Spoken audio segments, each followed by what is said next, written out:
Hey, hey, you know what time it is?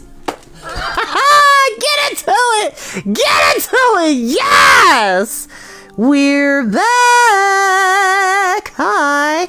We're back with Storytime with Chris. And yes, I'm living for it. Now, don't get me wrong, okay? Edge is still on point, but I just wanted to wear my headband because now my hair is at a length to where I can wear headbands and still look fly. I mean, I look pretty fly, but, you know, I'm not somebody who's that overconfident. But hi, y'all. Welcome back with Storytime with Chris. Like I always say, you don't have to watch these videos when they go live. You're more than welcome to watch them in your downtime, nap time, max, relax, and chillaxing time, in between time, mean time, scheme time, summertime, break time, study time, CP time, anytime that you want to hear a highly animated voice, bringing you wonderful stories of magic, science fiction, adventure, fantasy, and many, many more in between. Hi, I'm Chris. Join us for another episode of it. No, I'm kidding. I'm not going to get that out of my head. If you know, you know. Got my buddy here, Archimedes. Say hello to the people. Ooh, you almost flew away. Here you go, buddy. That's my friend Archimedes. Shout out to my friend Nomad for creating him. He is awesome. Now, Archimedes is technically a character from two different stories, although in my personal headcanon, Archimedes is one being. So Archimedes is the owl that accompanies the goddess Athena, and Athena is the daughter of Zeus, and she presides over war and wisdom. She's like the master tactician. She's not like her brother Ares, who's about violence and war and victory and whatnot. She's very calm. She is very much on the front lines, but she's always 3 steps ahead rather than 2 steps behind. And Archimedes was one of her companions. Archimedes also comes from a Disney film called The Sword and the Stone, which is based off of T.H. White's The Sword and the Stone, which is a story we will read in the future for Storytime. Goodness. So, without further ado, let's go ahead and begin and continue our story with Prince Jen, as he has become a resident of a small hut by an old woman named Plum Blossom and her bedridden, or formerly bedridden granddaughter, Fragrance of Orchard, because now she has a new toy, and it's a kite.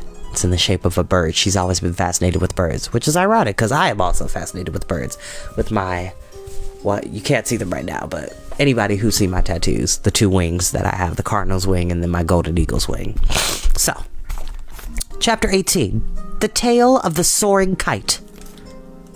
The moment Fragrance of Orchard felt the tug of the kite as it flew aloft, her strength began returning, her eyes brightened, and she laughed to see it dip and veer in the breeze. "My tame bird," cried Fragrance of Orchard, "see, will do whatever I ask." "You are a little bird yourself," replied Grandmother Plum Blossom, beaming to see the girl happy and high-spirited again. "A marvelous gift. What a shame the young man left so quickly. We had no time to thank him enough. Even so, we must always remember him." "I will," Fragrance of Orchard said. She could, in fact, recall his every feature, for the stranger's face was one of the first things she saw after the kite roused her. "But why did he have a kite with him in the first place?" "Who can tell?" replied Plum Blossom. "We can only be glad he did. Come now, bring down your new plaything before you tire yourself."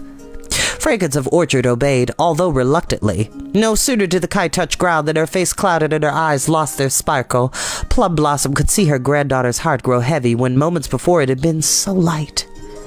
That evening, while she did not fall back into her trance-like sleep, Fragrance of Orchard sat motionless and silent, gazing wistfully at the kite. "If the toy cheers her so," Plum Blossom thought, "then let her play with it as often as she likes." Next morning, therefore, Plum Blossom did not burden the girl with household tasks, but allowed her to fly the kite to her heart's content. Each day thereafter, Fragrance of Orchard sprang out of bed at the crack of dawn, ran outdoors, and flung the kite into the breeze, and each day her strength and spirits grew better. Also, the more she played with the kite, the more skill she gained in flying it. The slightest movement of her fingers on the string made the bright wings dip and dance, pitch and plunge, as if alive. "Almost like a real bird," Fragrance of Orchard cried. "It flies of itself."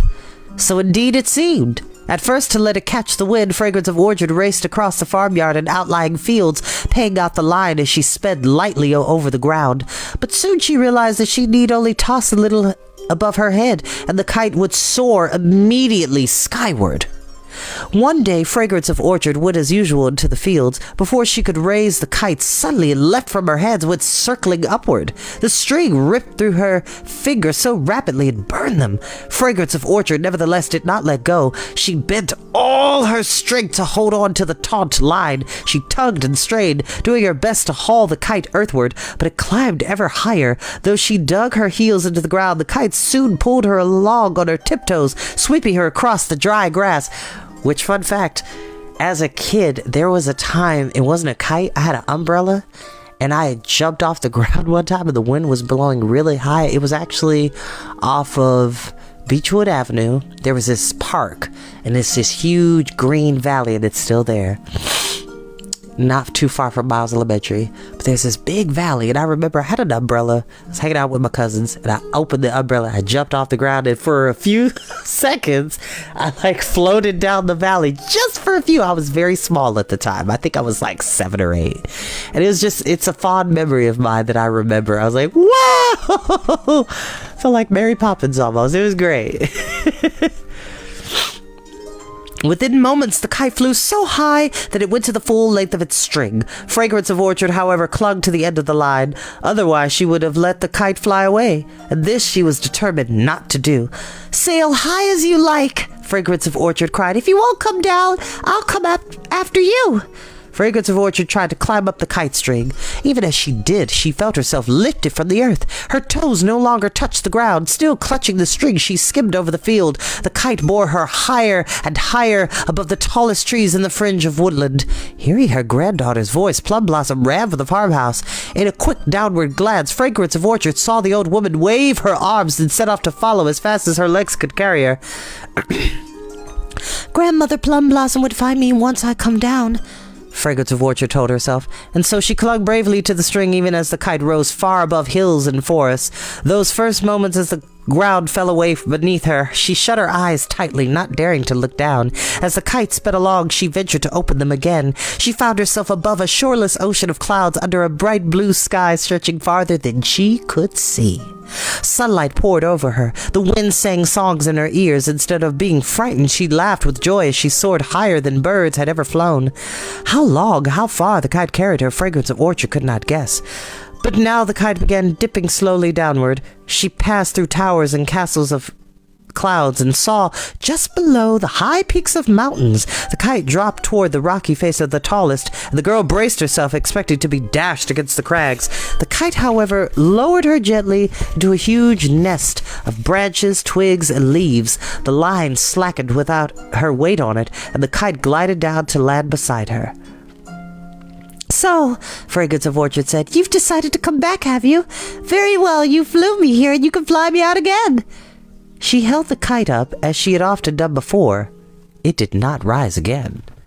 "Then," said Fragrance of Orchard, "I'll have to find my own way down."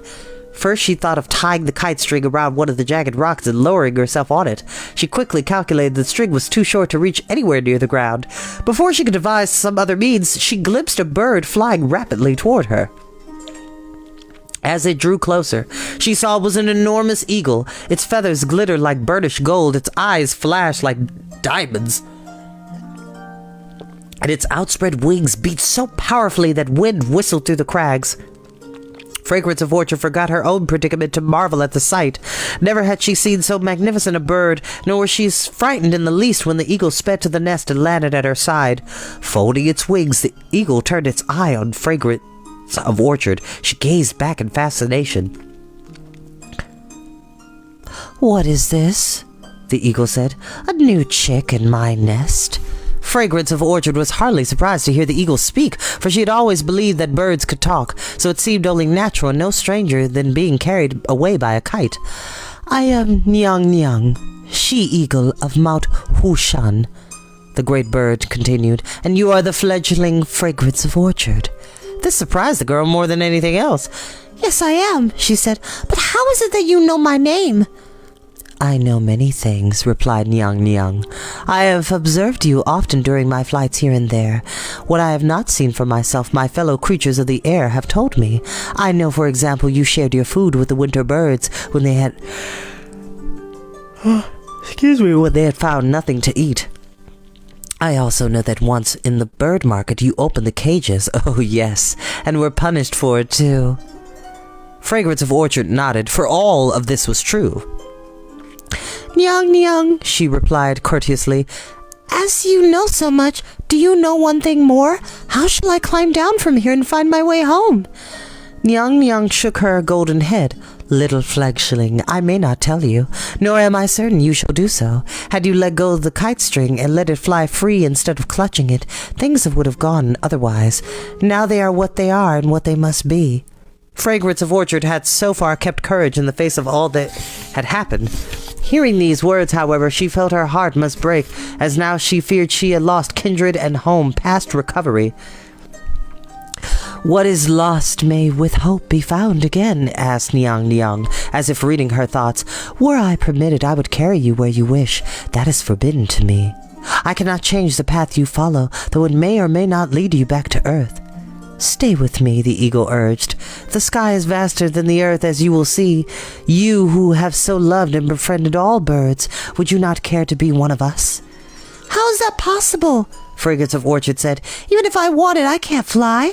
You can, said Niang Niang. The eagle then instructed the girl to untie the kite string and take firm hold of the wooden rods and struts that made the frame of the silken wings. Now what shall I do? Asked Fragrance of Orchard, having followed Niang Niang's directions. Very simple, Niang Niang said.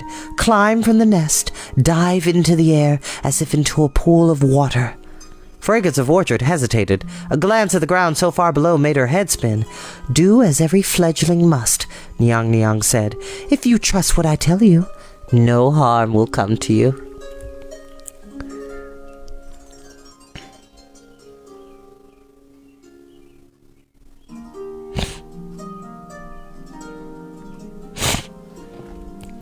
Fragrance of Orchard was fearful despite the eagle's reassurance. Nevertheless, plucking to her courage, she climbed over the rim of the nest, took a deep breath, and resolutely sprang into empty air. At first she plummeted downward, gripping the spinning kite as she sped past the crags to the forest floor. Within moments, however, she felt the kite lift and began to soar into the clouds. Her fear vanished, and she laughed with joy as she swooped and circled, sailing on the air tides with Niang Niang flying beside her. Enough now, little fledgling, the eagle called. You have begun well. There is much more to learn. Fragrance of Orchard reluctantly followed the eagle back to the nest, sorry to leave the air and eager to fly again. Niang Niang promised that they would venture farther next time, and so Fragrance of Orchard curled up in the nest and slept that night under the soft warmth of the eagle's wing. Each day thereafter, Niang Niang brought the girl food and cared for her as if Fragrance of Orchard were an eaglet, and each day they flew still greater distances. Sometimes they joined flocks of sparrows, swallows, or ravens who dipped their wings in recognition and called out fondly to the girl, delighted to see her among them in the sky. You fly well, Niang Niang said. Now you must learn to see farther and clearer than you have ever done before. Gladly, said Fragrance of Orchard, but how shall I do so? Again, very simple, Niang Niang said. To begin to see, you must first begin to look. Fragrance of Orchard puzzled over what Niang Niang told her. Nevertheless, during their flights, she tried her best to look carefully at the fields, hills, and woodlands that spread beneath her. Little by little, her vision sharpened. One day, she swooped through a bank of clouds. Fragrance of Orchard cried out in amazement. I see fish swimming in the river, and there a woman feeding chickens in a farmyard, and there a town. She called as she flew onward. The houses, the streets, I see children racing. Ah, one of them tripped and skinned his knees. And there a fruit seller giving change to a customer. I can count the coins in his hand. Fragrance of Orchard laughed. It's not the right change either. There's the buyer arguing. Now they've settled it. Your eyes have grown almost as sharp as mine, said Niang Niang. Having learned to see, now you must learn to understand. Girl and eagle continued their flights farther and farther, sometimes resting on a mountain peak, sometimes flying all night long under moon and stars. "Are we still in the kingdom of Tiang?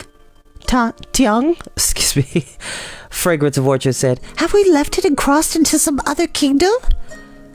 "The first thing to understand," Yang said, "is that there is no kingdom of Tiang, nor any other realm. Do you see borders? Is one countryside so different from another? Is not a mountain and a tree, wherever it may be? Kingdoms, they are pitiful inventions of humankind. They mean nothing to us. We see there is only the world itself. Nothing more, nothing less." Fragrance of Orchard saw this too with her own eyes. Also, she saw much more. She saw the earth turn from sunrise to sunset. She saw many mountains and learned they sprang from the same spot. She saw many rivers and learned that they were only arms of the same river, and that the greatest oceans merged with all other oceans. And so Fragrance of Orchard, with the great eagle always at her side, lived her days aloft, sleeping in treetops or mountain peaks, setting foot on ground only to find food and drink. Each new sight and each new discovery delighted her. Happy though she was, her thoughts turned ever homeward. She wondered if during her flights she almost someday might catch a glimpse of Grandmother Plumblossom, and if they would be together again. "Even my keen eyes cannot see so far ahead," Niang replied. Nevertheless, Fragrance of Orchard stayed watchful for any sign of Grandmother Plumblossom. "If I look hard enough and see clear enough," said Fragrance of Orchard, "sooner or later I must find her." "If that is where your path leads you in the end," replied Niang, "then you surely will." Leaving Fragrance of Orchard high in the air, we now return to the ground where we left Jin on his way to Chaisang. Whether he reaches there or not, and what happens to him in the meantime, is told in the following chapter. And that is where we will end for today. And Fragrance of Orchard is one of my favorite characters because I love the idea of flying in the air, dancing with birds, and just going over the clouds and through the headwinds and jet streams. And I love flying. I love characters that can fly. Superman, Storm, Jean Grey, the Phoenix Force, Raven from Titans, or Teen Titans for those who are more familiar with that.